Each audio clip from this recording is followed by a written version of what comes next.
Hey there, everybody. Today I have the Victorinox INOX carbon fiber automatic. Now, this is a forged carbon and titanium case, and obviously I'll get into that here in a minute. You'll see the specs on the screen as usual.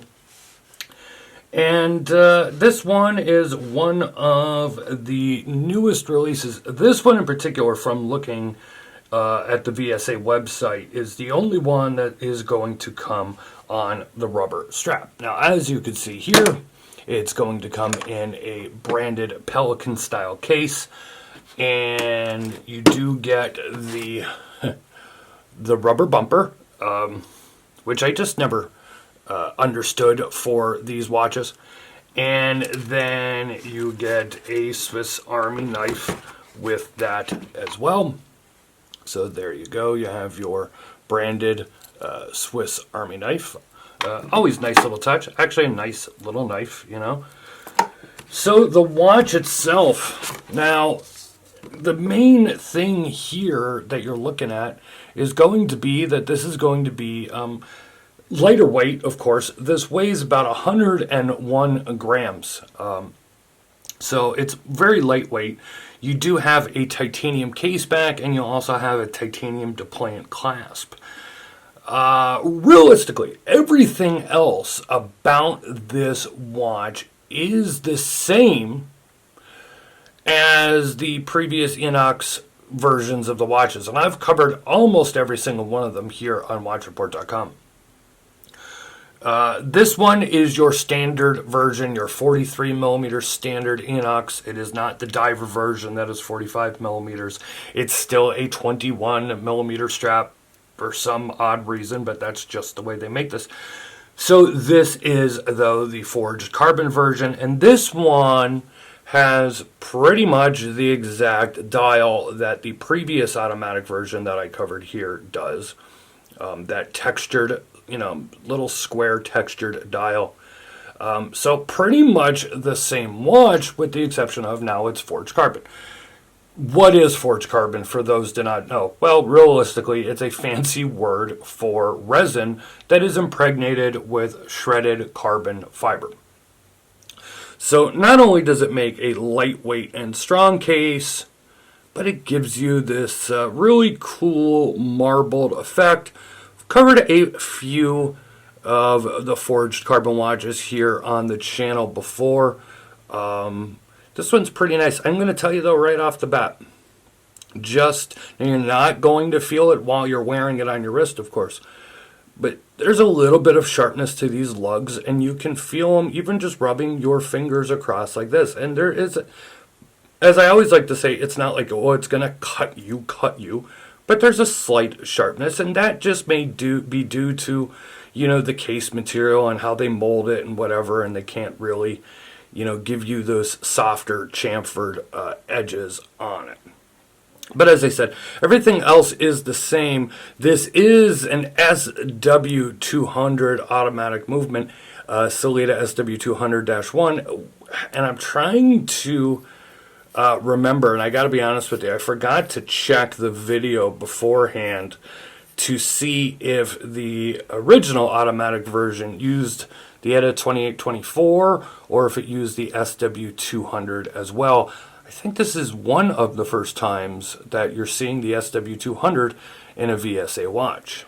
So another first, at least I believe, is that this is the first INOX that has a deployant clasp. It is a single deployant. This is titanium, and it works, relatively well. It works like you would think it would work. So, boom, there you go. No problems at all. Goes on the wrist. Nice and easy, and comes off just as easy as well. And as I said, you do have the titanium case back here as well, showing you the movement. See-through case back, sapphire crystal, of course. I'm not really concerned with the case back being regular titanium. I just kind of wish that this was maybe, it's just a blasted titanium, and maybe if they did a DLC titanium, just look a little better against, what is basically a black case. with this forged carbon material. Basically, if they had taken the same way that they treated the crown on the watch and done it to the clasp, I would have liked that. By the way, yeah, that just that's a little weird to me, I guess, in that respect. This strap also has the texturing to it, as you can see here. It has a nice little ribbed texture. Doesn't really do anything for functionality. Just creates a slightly different aesthetic for it.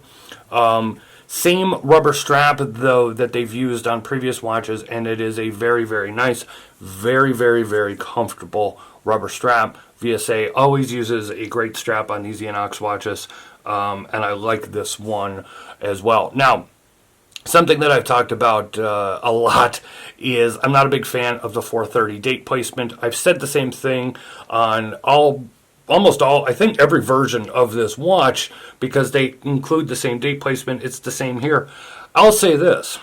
I still don't love it. Probably never will. After seeing some other watches, the way it's, cocked and turned, and it's even further out into the dial or whatever, I guess looking back at this, this one's not so bad because at least it's a little more towards the markers and, not jutted out in the dial looking all weird. As with the original one, the lume can always be a little stronger, a little brighter in my opinion, but it does the job as you can see here.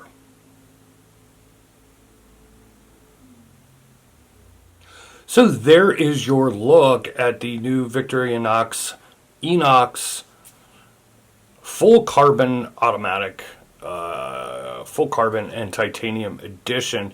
Now, obviously, I did not get into a full review here because I have covered this watch and all its iterations many times in the past.